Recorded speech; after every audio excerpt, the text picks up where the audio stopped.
Hoje nós vamos falar sobre o perigo espiritual no carnaval e também sobre algo muito mais sutil e perigoso, que são quando práticas do mundo entram na igreja disfarçadas de adoração.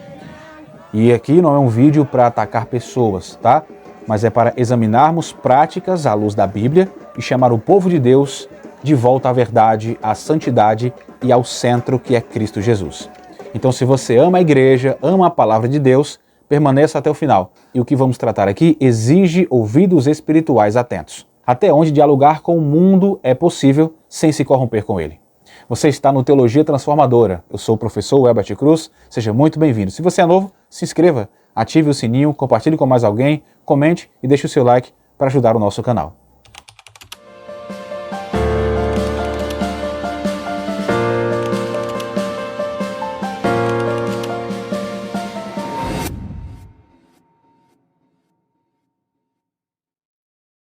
Antes de falarmos sobre a apropriação gospel, nós vamos falar um pouco sobre o que sustenta este período. Meus irmãos, todo ano, milhões de pessoas celebram uma festa, mas poucos sabem de onde ela vem, poucos sabem o que ela significa e menos ainda entendem o que ela ativa no mundo espiritual. O seu nome é conhecido, a festa é sim popular, mas há uma banalização que é gigantesca. E aqui surge uma pergunta: o que realmente está por trás do carnaval? Precisamos entender com clareza, será que é apenas cultura, é apenas alegria? Ou será que estamos lidando com algo muito mais antigo, ritualístico e espiritualmente denso do que nós imaginamos? Nesse vídeo eu quero te conduzir por uma jornada histórica, mitológica, bíblica, espiritual, para que você, povo de Deus, não seja ignorante quanto às astutas ciladas do inimigo. Porque a palavra do Senhor já nos alerta: o meu povo está sendo destruído porque lhe falta o conhecimento. Oséias capítulo 4 e versículo 6. Então precisamos compreender que há uma origem por trás dessa festa chamada carnaval. Então vamos ver a etimologia e o sentido desta palavra.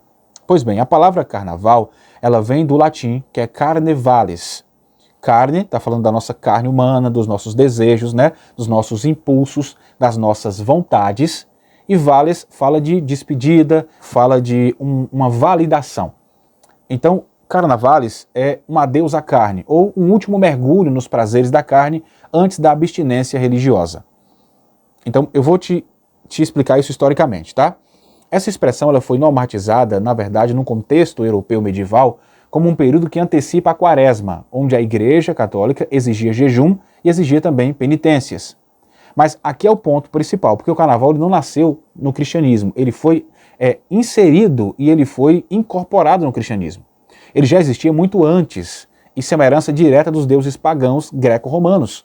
Então o deus grego Dionísio, que é o mesmo deus Baco romano, era quem comandava esse estilo de festa. Então nós entramos aqui já, na verdade, no coração desse problema. Porque quem era Dionísio, da cultura grega, e Baco, da cultura romana? Dionísio, ou Baco, era um deus. O deus do vinho, da embriaguez, era deus que era considerado o responsável pela fertilidade, pela êxtase humana, um deus que trazia a quebra de limites. Sexualidade desenfreada era um dos seus pontos principais durante a festa. Também a dissolução da ordem. Então são festas que eram dedicadas a ele, e essas festas eram chamadas na época de dionisíacas ou de bacanais.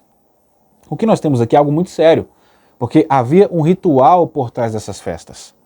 Festas que eram marcadas, por exemplo, por consumo excessivo de álcool, não é diferente no carnaval hoje em dia, danças frenéticas, nudez, orgias, músicas repetitivas, hipnóticas, perda de identidade.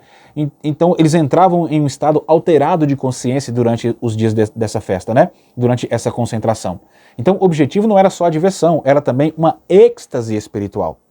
As pessoas acreditavam, por exemplo, que nesse estado, né, de êxtase, Dionísio possuía os participantes e essa era uma entrega de corpo, uma espécie de ritual religioso.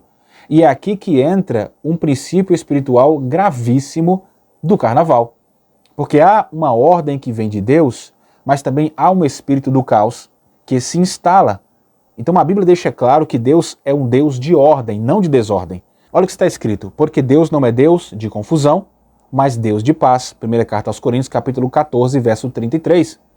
Porque se nós observarmos lá na construção ou na criação no Éden, havia o quê? Limites, havia identidade, domínio próprio, havia ali um governo espiritual, mas o espírito do carnaval, o espírito dionisíaco, faz justamente o oposto. É um espírito que quebra limites, que dissolve identidade, que exalta o corpo acima do espírito, que transforma o ser humano em um instrumento de impulsos. E aqui eu entendo o que estava acontecendo nos dias do apóstolo Paulo, quando ele escreve: andemos honestamente como de dia, não em glutonarias, nem em bebedices, nem em desonestidades e nem em dissoluções. Romanos 13:13. O que é dissoluções ali no grego? Significa libertinagem, ausência de freio moral ou entrega total dos seus impulsos. E é exatamente este o espírito do carnaval, esse é o espírito desse tipo de festividade.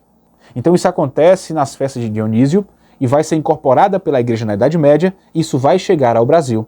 E quando chegamos ao Brasil, temos uma camada ainda mais densa, porque agora nós entramos em um território ainda mais sério. Porque no Brasil o carnaval não é apenas cultural, irmãos. Ele se mistura com práticas espirituais e que são práticas explícitas.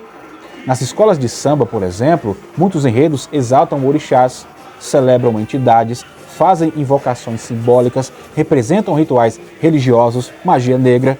Então não é teoria conspiratória, isso é público, isso é assumido, é documentado, está aberto na TV para todo mundo ver. Além disso, tem muitas oferendas durante o carnaval. Existem muitas encruzilhadas que estão cheias, praias com despachos, altares improvisados, rituais noturnos. O fundamento da escola de samba diz que, ao dobrar, a escola é bloqueada pelo primeiro portão. Então, ali, aquela concentração energética de não ter começado o desfile, ali é o início da gira. Os mais velhos dizem pra gente que ali começa o ponto, ali começa a cantar os mortos. Aqueles atores daqueles sambas da história, eles vão voltar e vão se manifestar ali naquele começo. Quando a porta-bandeira gira a sua bandeira ali, o vento vai buscar o ancestral falecido. Então, aquela parte de esquenta, aquilo é uma invocação de quem fundou aqueles quilombos. Mas a Bíblia é bem clara e Paulo atravessou esse tempo e ele escreve para a gente nos alertando, dizendo: antes digo que as coisas que os gentios sacrificam, sacrificam-nos aos demônios e não a Deus. 1 Coríntios 10:20. Paulo não diz que aquilo é folclore, que é cultural. Ele chama pelo nome. Isso é prática de demônios. Por quê? Porque há aqui aberturas de portais espirituais. Irmãos, onde há entrega de corpo, quebra de limites, idolatria, invocação espiritual e embriaguez coletiva, o que nós temos como resultado? Abertura espiritual. Então, por isso, nessa época, aumentam os acidentes, as brigas, os abusos, aumentam as mortes, aumentam a violência, o assassinato, a gravidez. Muitas pessoas entram em estado de divórcio, há muita separação, porque isso não é coincidência, isso é consequência. E no topo do mundo, Exu veio mostrar que ele é mensageiro, ele é guardião. Exu bate no peito e diz: eu tô aqui. E ele vem receber o seu agrado, o seu padê. Aquele padê que você deixa na encruzilhada, que você deixa na calunga, na estrada, pedindo com muita fé. Meus irmãos, Exu vem receber. Exu não é o demônio, Exu não é o diabo. Exu com sede de vitória, Exu com fome de prosperidade. Exu joga a sua mensagem, os seus pedidos para o universo. Laroê Exu, que emocionante. E como deve ser, ou qual deve ser, a posição do cristão diante disso? Meus irmãos, a Bíblia, ela não manda que o crente seja alienado, mas ela manda que o crente seja sóbrio e vigilante. 1 João 2,15, não ameis o mundo, nem o que no mundo há. Filipenses 3,20 está escrito: mas a nossa pátria está nos céus, ou seja, seja sóbrio, vigie, não é sobre essas coisas, porque nós estamos no mundo, mas não pertencemos a este mundo. O nosso rei é Cristo, o nosso reino tem valores, a nossa adoração é santa, ou seja, a nossa festa tem que ser separada. Mas não é isso que acontece. Nós temos o carnaval gospel e precisamos ter aqui um chamado à santidade e à separação.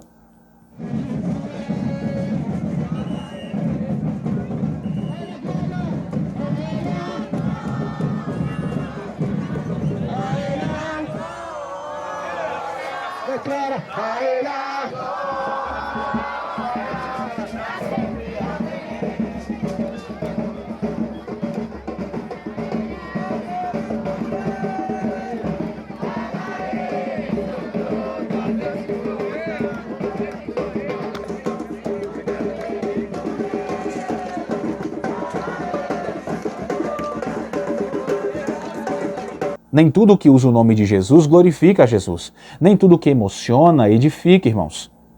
Nem tudo que parece ser luz vem de fato do céu. Muito cuidado com isso.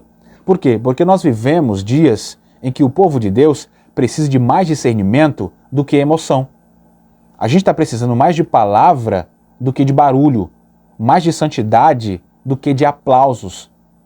Então nós já falamos sobre o carnaval, já falamos da origem, dos rituais, da sua espiritualidade, dos seus perigos, mas agora precisamos dar um passo além. Sabe por quê? Porque o mundo não apenas persegue a igreja, muitas vezes, meus irmãos, ele a seduz. E precisamos estar estabelecidos em um princípio bíblico. Nós somos luz, não somos trevas. Antes de qualquer análise cultural ou histórico, nós precisamos estabelecer um fundamento espiritual. Eu quero ler o que está na segunda carta aos Coríntios, capítulo 6, a partir do 14. Não se ponham em julgo desigual com descrentes, pois o que tem em comum a justiça e a maldade? A luz e as trevas. Que harmonia tem entre Cristo e Belial? O que há comum entre o crente e o descrente? Que acordo há entre o templo de Deus e os ídolos? Pois somos santuários do Deus vivo. Como disse o próprio Deus, habitarei com eles e entre eles andarei. Serei o seu Deus e eles serão o meu povo. Portanto, saiam do meio deles e separem-se, diz o Senhor. Não toquem em coisas impuras, e eu os receberei, e lhes serei por pai, e vocês serão meus filhos e filhas, diz o Senhor, o Todo-Poderoso. Então, olha que texto forte, 2 Coríntios capítulo 6, a partir do 14. Paulo vai escrever a esta igreja de Corinto, que é uma igreja que estava em uma cidade marcada pela idolatria, pelas festas pagãs, pela sensualidade, entretenimento religioso, todo mundo ali misturado. E isso é um alerta claro para nós, que não é possível misturar a estética, os métodos e o espírito do mundo com o reino de Deus. Porque quando a igreja passa a imitar o mundo para alcançar o mundo, ela corre o risco de perder a sua identidade. Estamos perdendo. Existe agora até uma tal de marcha para Jesus, que se a gente observar isso é o quê? É um carnaval disfarçado. Historicamente, ela surgiu com uma intenção de proclamar o nome de Jesus, de ocupar espaços públicos, até mesmo de expressar a fé coletiva. Mas com o tempo, em muitos contextos, a partir dos anos 90, quando surgiu isso, ela foi capturada pela lógica do espetáculo, moldada pela cultura da massa, esvaziada de ensino bíblico. Esta festa, que é um carnaval disfarçado, foi transformada apenas em um evento emocional. Eu não estou aqui julgando as intenções, inclusive fé não é feita de intenção, fé é feita de arrependimento e renúncia. Mas não estou aqui para julgar as intenções, mas os frutos e as práticas. Qual tem sido os frutos desta festa, que é uma festa imitada, transvestida de cristianismo? Na verdade, o público que frequenta esses lugares não passam de manipulados para garantir o interesse dos organizadores e dos convidados. No que eles têm interesse? Em dinheiro. É isso que eles ganham. Eles ganham nesses eventos dezenas e às vezes centenas de milhares de reais. E talvez você até não goste do que eu estou dizendo aqui, mas tudo bem, tá? O nosso canal não caminha pela via da conveniência nem da popularidade. Nós aqui preferimos caminhar pelo caminho das Escrituras e da verdade da palavra de Deus. Como está escrito na palavra, né? Examine tudo e retenha o que é bom. Esta festa é uma amizade com o mundo, porque a Escritura ela é bem mais direta. Adúlteros e adúlteras, não sabeis vós que a amizade com o mundo é inimizade contra Deus? Portanto, qualquer que quiser ser amigo do mundo, constitui-se inimigo de Deus. Tiago capítulo 4 e verso 4.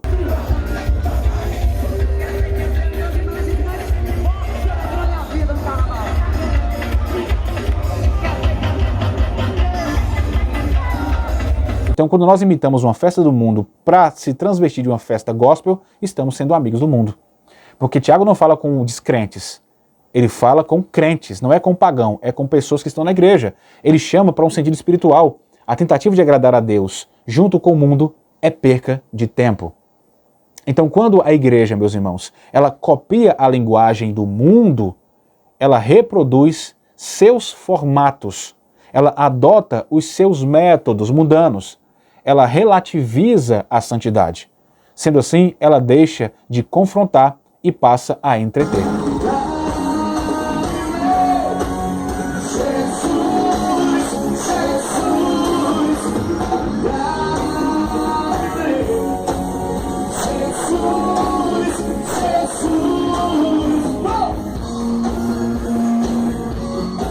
Será que nós não temos inteligência para ter nossas próprias comemorações, nossas festas? A gente precisa copiar o mundo?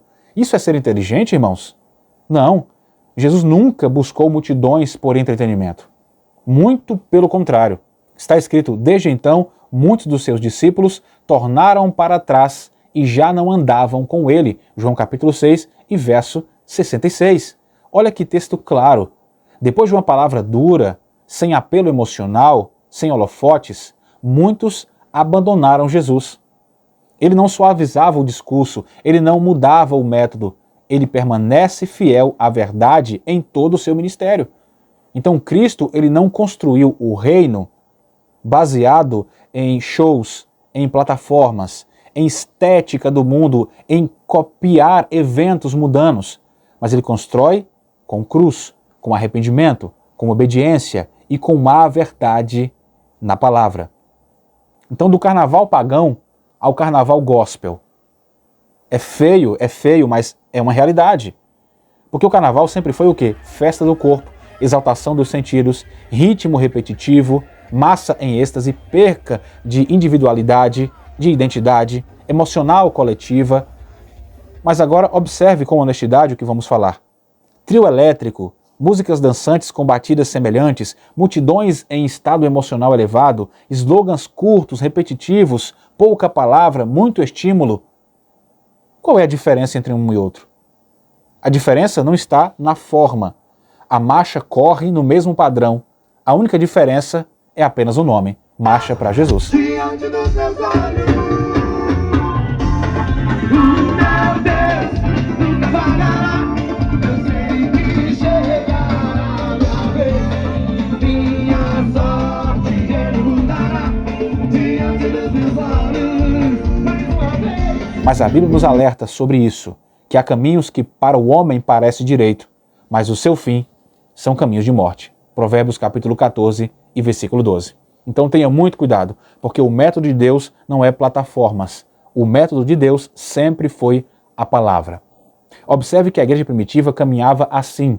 Está escrito, e perseveraram na doutrina dos apóstolos, na comunhão, no partir do pão e nas orações. Observe que não está aqui escrito na palavra de Deus eventos de massa, shows, entretenimento. Não. O crescimento vinha da palavra, não do barulho. Por isso que precisamos zelar pela santidade, pela nossa separação. Deus não muda o seu padrão.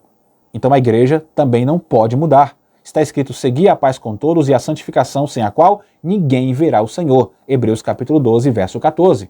Então a santidade não é isolamento exatamente, tá? Também não é assimilação. Não é para você se moldar, é dialogar com o mundo, mas sem se contaminar com ele. Então, meus irmãos, eu não estou aqui nesse vídeo para condenar pessoas. Eu estou aqui para alertar consciências. Porque a luz não grita, a luz revela. E que no nosso tempo, eu e você, nós possamos escolher a vigilância. Você precisa escolher a santidade. Escolha hoje a adoração verdadeira e não uma adoração copiada. Está escrito, 1 Pedro 1,16, sede santos, porque eu, o Senhor, sou santo. Enquanto os muitos estão aí se entregando às festas da carne, nós nos prostremos diante do Cordeiro de Deus em verdadeira adoração. Porque o nosso prazer não está na carne, nosso prazer está na presença.